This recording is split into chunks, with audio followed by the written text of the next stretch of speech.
engkau ikut Yesus, berarti engkau harus paham, Tuhan lebih dahulu mencintaimu bukan karena engkau punya jasa dan kebaikan, amal ibadah dan kebaikanmu, kesalehanmu, tidak berarti apa-apa di mata Tuhan. Walaupun itu perlu di mata manusia. Ini seringkali kesalahan kita dalam berdoa. Tuhan, saya sudah menolong, saya berusaha untuk memberi, Tuhan, saya sudah berusaha untuk berkorban. Kok begini jadinya kejadian-kejadian hidup saya? Tuhan, kenapa enggak kabulkan doa saya? Makanya Rasul Yakobus dalam suratnya mengatakan, kamu berdoa tapi tidak menerima apa-apa sebab kamu salah berdoa. Bukan kata-kata salah, pengertianmu itu yang salah. Sebab apa yang kamu minta kamu gunakan untuk kebutuhanmu, hawa nafsumu. Mohon karunia dan rahmat Tuhan, agar cinta Tuhan dan teman. Dalam nama Bapa dan Putra dan Roh Kudus. Amin. Rahmat Tuhan kita Yesus Kristus, cinta kasih Allah dan persekutuan Roh Kudus bersamamu. Dan bersama rohmu. Bapak Ibu Saudara-saudari terkasih yang mengikuti misa dan adorasi di rumah, Tuhan memberkati kalian semua, keluarga terjaga, walaupun COVID makin melandai, tetapi kita tetap memohon perlindungan Tuhan. Juga terjadi pemulihan dalam relasi-relasi kita setiap hari. Bapak Ibu Saudara-saudara yang terkasih, Jumat pertama adalah Jumat kecil dari Jumat Agung. Kita menaruh fokus pandangan kita pada Yesus yang tersalib. Di dalamnya kita merayakan Ekaristi yang kudus sambil menghormati sakramen yang maha kudus. Hari ini gereja merayakan Santa Teresia, kanak-kanak Yesus. Seiring dengan firman Tuhan, bagi mereka yang ingin memperoleh kerajaan surga, hendaklah ia menjadikan diri seperti anak-anak kecil. Mengawali perayaan Ekaristi ini, mari kita mohon ampun atas dosa dan kesalahan. Saya mengaku kepada Allah yang Maha Kuasa dan kepada saudara sekalian, bahwa saya telah berdosa dengan pikiran dan perkataan, dengan perbuatan dan kelalaian. Saya berdosa, saya sungguh berdosa. Oleh sebab itu saya mohon kepada Santa Perawan Maria, kepada para malaikat dan orang kudus, dan kepada saudara sekalian, supaya mendoakan saya pada Allah Tuhan kita. Semoga Allah yang Maha Kuasa mengasihi kita, mengampuni dosa-dosa kita, dan menghantar kita ke hidup yang kekal. Amin. Bapak Ibu Saudara, saudari yang terkasih dalam Yesus Kristus, saya merasa Injil ini, setiap kali mendengarkan Injil ini, saya merasa sesuatu yang spesial diberikan bagi kita sebagai pengikut Kristus. Kedengarannya sederhana. Yesus menempatkan anak kecil di tengah orang-orang dewasa, yaitu para muridnya. Tetapi mempunyai satu kesan yang sangat mendalam. Kenapa? Yesus bilang, kalau kamu tidak menjadikan diri sama seperti anak kecil ini, kamu tidak memperoleh kerajaan Allah. Semua kita ingin memperoleh surga. Ingin hidup berbahagia ketika kita meninggal nanti. Dan kita berharap kehidupan agama ini membawa kita kepada kehidupan surgawi. Sebab neraka itu binasa, neraka itu menakutkan dan menyeramkan. Semua orang dewasa berusaha untuk hidup saleh. Banyak doa, banyak membaca firman Tuhan, melaksanakan perintah Tuhan sesuai dengan agama masing-masing. Banyak orang berusaha hidup di dunia ini adalah satu tangga untuk menuju pada kehidupan yang abadi, yaitu di surga. Maka banyak orang juga berusaha untuk melakukan banyak amal kasih. Saudara-saudara yang terkasih, semua ini menghasilkan yang disebut kelayakan di mata manusia. Karena itu, ketika orang yang meninggal, selalu terdengar kata-kata turut berduka cita, innalillahi segala macam, dan habis itu disambung dengan kalimat yang penting, semoga amal ibadahnya diterima di sisi Tuhan. Itu kelayakan di mata manusia. Tapi Injil ini mengundang kita untuk berpikir dalam perspektif mata Allah. Dan ini kata-kata yang kurang tepat.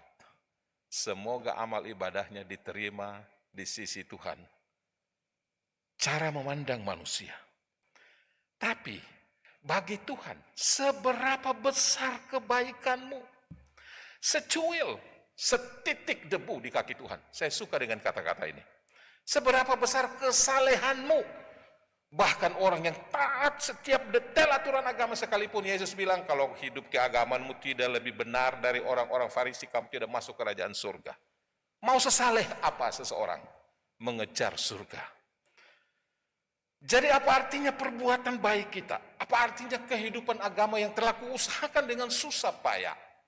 Firman Tuhan yang sulit ku mengerti, tetapi mau terus-menerus kuusahakan untuk kubaca dan mempercayai. Lewat Injil hari ini, kita diingatkan lagi. Pandang anak kecil. Kita tidak bisa menjadi sama dengan anak kecil, tapi orang dewasa bisa menjadi sama seperti anak kecil. Sangatlah mungkin, dan ini syarat memperoleh kerajaan Allah. Kenapa Yesus menyuruh orang dewasa menjadikan diri sama seperti anak kecil? Pasti ada banyak jawaban. Tapi menurut saya jawaban yang paling bagus adalah Yesus mengajar kita untuk belajar menerima anak kecil. Artinya menerima dia sebagai pribadi yang penting meskipun ia belum berbuat banyak.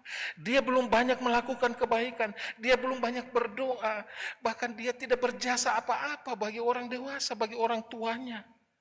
Anak kecil, ia diterima, ia dicintai, bukan karena apa yang dia perbuat, melainkan karena berharga tanpa jasanya sendiri. Saya ulangi, anak kecil dicintai karena bukan karena perbuatannya, melainkan karena berjasa, berharga tanpa jasanya sendiri.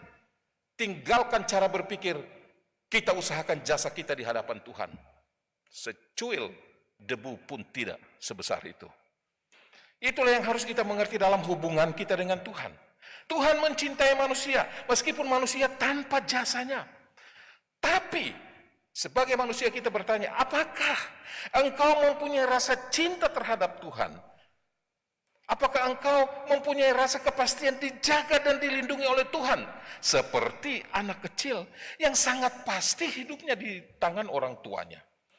Terlalu sering alam pikiran kita, logika dan cara berpikir kita menghantar kita menjauh dari cara pandang Tuhan ini. Apalagi ketika kita dalam kesulitan, tertekan, dikala menderita. Makin jauh pikiran kita dari seorang anak polos. Dia yang yakin akan cinta dan penjagaan dari orang tuanya, lebih daripada kekhawatiran dan kecemasan. Ia bahkan tidak punya kecemasan apa-apa, karena ia merasa pasti ada di tangan Tuhan. Teguran Yesus ini berlaku untuk kita semua. Sejauh mana engkau menggantungkan diri pada Tuhan seperti anak kecil tergantung pada orang tuanya.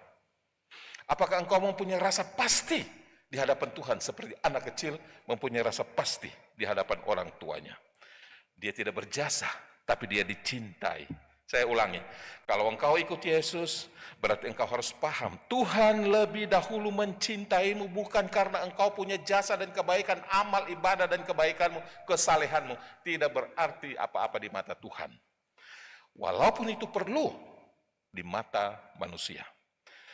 Ini seringkali kesalahan kita dalam berdoa. Tuhan, saya sudah menolong, saya berusaha untuk memberi. Tuhan, saya sudah berusaha untuk berkorban. Kok begini jadinya kejadian-kejadian hidup saya? Tuhan, kenapa enggak kabulkan doa saya? Makanya Rasul Yakobus dalam suratnya mengatakan, kamu berdoa tapi tidak menerima apa-apa sebab kamu salah berdoa. Bukan kata-kata salah, pengertianmu itu yang salah.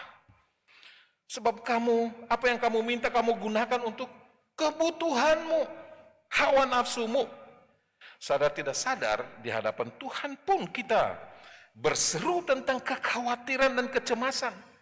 Tetapi doa kita kurang tentang penyerahan diri. Injil hari ini menegur kita. Supaya dalam doa kita menyerahkan diri seperti anak kecil, menyerahkan dirinya kepada orang tuanya. Bapak Ibu Saudara-saudara yang terkasih, betapa berharga hidup seorang anak di hadapan Tuhan. Tetapi yang kita lihat di luar sana, apa yang terjadi pada anak-anak, pelecehan terhadap hidup mereka. KPAI, Komisi Perlindungan Anak Indonesia, mencatat setiap hari terdapat ruda paksa terhadap anak-anak, bahkan di bawah umur. 9 tahun terakhir ini saja terdapat 4.448 kasus pornografi dan cybercrime terhadap anak-anak. Belum lagi trafficking dan eksploitasi di bawah umur berjumlah 2.473 kasus. Ada ribuan kasus dengan kategori-kategori yang lain di luar 2 kategori tadi. Sungguh memprihatinkan. Tuhan begitu menghargai anak-anak, bahkan menjadikan mereka wajah kerajaan surga. Mari kita pandang anak-anak sebagai wujud surga yang kita cari. Pepatah mengatakan, surga ada di telapak kaki ibu. Tapi Injil hari ini berkata, surga terlukis di wajah anak. Jangan kotori wajah mereka dengan perbuatan bejat, apalagi kejahatan terhadap anak-anak kita, karena surga makin menjauh darimu. Akhirnya Bapak Ibu Saudara-saudara yang terkasih, Santa Teresa dari kanak-kanak Yesus, seorang perawan, suster Karmelit, dan juga dia pelindung misi, memberikan contoh yang baik tentang wajah Injil hari ini. Maka mengawali bulan Oktober sebagai bulan Rosario, kita berdoa dengan bantuan perantaraan Bunda Maria. Anak-anak kita terlindungi dari kejahatan, karena Maria adalah bunda yang memahami betul seluk-beluk kasih ibu bagi anaknya. Sembari dari wajah anak-anak kita berkaca tentang kerajaan surga seperti sabda Tuhan. Semoga demikian. Amin.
Demikianlah saudara-saudari Bapak Ibu yang terkasih, saya tidak mengakhiri dengan berkat, karena kita sudah menerima berkat dari Sakramen Maha Kudus.